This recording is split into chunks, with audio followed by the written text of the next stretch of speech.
that it might be, according to my knowledge, the only place in which mosques are visited by non-Muslims every Friday, and they have a separate place for all the non-Muslims, chairs, so that they should observe the practice of the worship without participating in it. If the churches do the same, and I think they are doing, and by the way, here historically, for a certain time, the monasteries all over the Muslim world were considered the places of offering hospitality to strangers. And many Muslims went to these monasteries and received their hospitalities, including the kings, the Muslim kings, and so on. In Egypt, for example, there are very famous monasteries, and they were visited by the kings before and by the presidents later.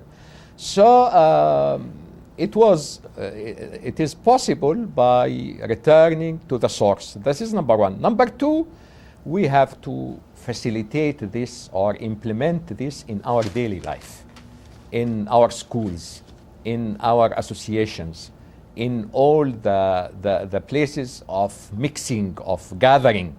We should revive the tradition that in Christmas all Muslims should go to the church and offer their congratulations. In Muslim feast, for example, I for a long time, especially before, but now the situation is different, I used to send cards in Christmas to all my teachers, to all my students, to all.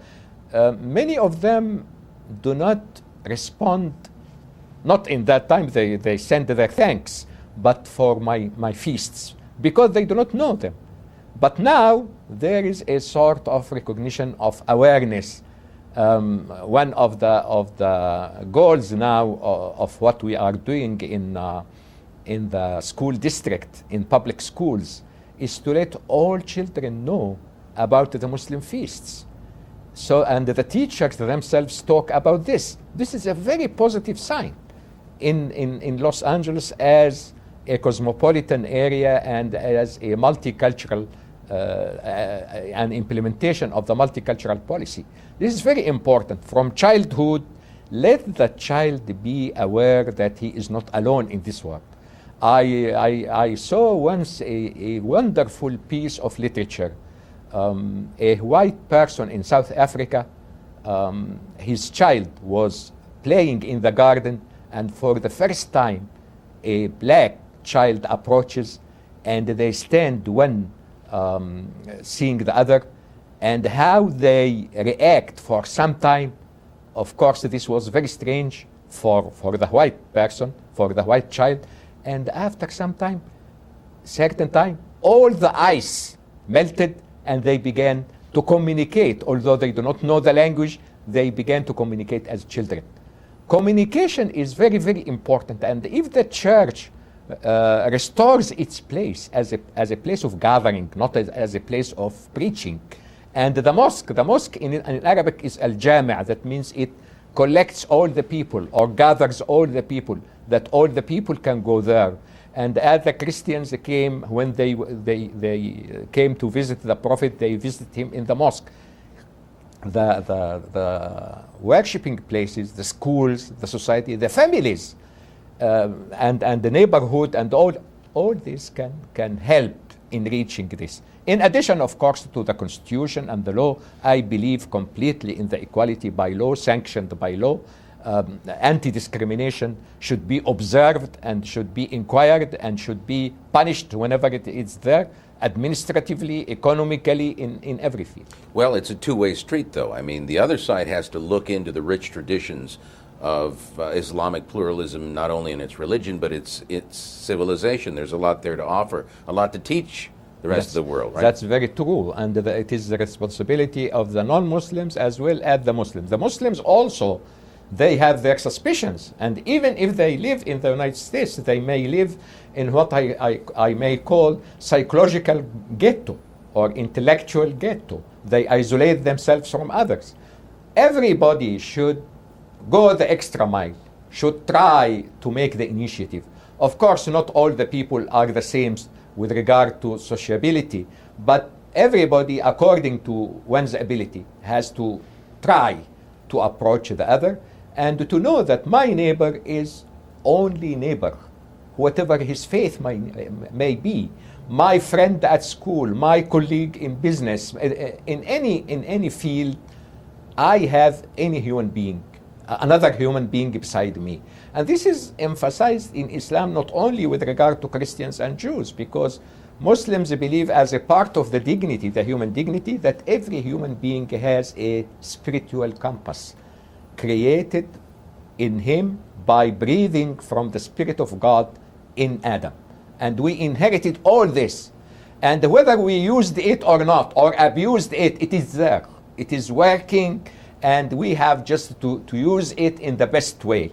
What is the role of the messages of God and so on? It is like the catalog of the refrigerator.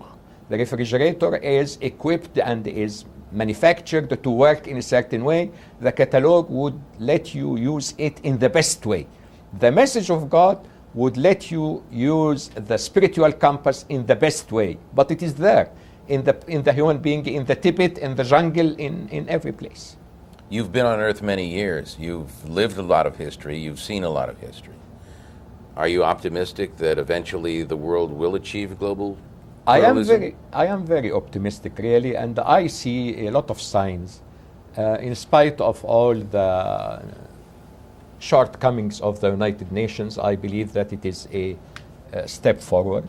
I believe that the visits of the politicians to different places, the tourism now is a very, very important thing.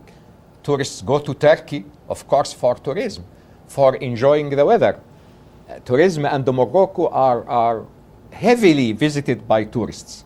And tourism is one of the main resources of the state. And of course, they see, in addition to geography and the climate and weather and all these touristic or historic areas, they see also the people, and they come impressed by this. Muslims are now a part of the West for a reason or another, economically, politically. They are in the United States, they are in Europe, in many countries. Who could imagine that in Sweden or in Finland or in Denmark there is a lot of Muslims there and a lot of Arabs there? So Muslims on their turn are living in the West and seeing that the West are not these drunk people. They're the people full of lust, just sex all their lives. No, they find that they are hard workers, and they are earning their living in legitimate ways, and they are not all people who rape or steal or rob or all these things. In the same times, Westerners go to the Muslim countries and see they are people living like other people, not terrorists, not every child having a gun, they do not kill others, and they live very peacefully, and they are welcome any stranger, any foreigner, any visitor. So I believe that the dynamism or the mechanism of the modern society is making the people approaching one another, communicating one another, and then you have the marvelous globalism represented in the internet. You can visit any place in the world, listen to any Muslim, argue with any Muslim, listen to any Christian preacher. It is a marvelous. We thought before that the radio and the television are the marvelous channels. Now we have the internet. Doctor, we've run out of time. Thank you very much for being with us. Thank you very much. It's my pleasure. And thank you. You've been watching Islam and Contemporary Life, Conversations with Professor Dr. Fathi Osman.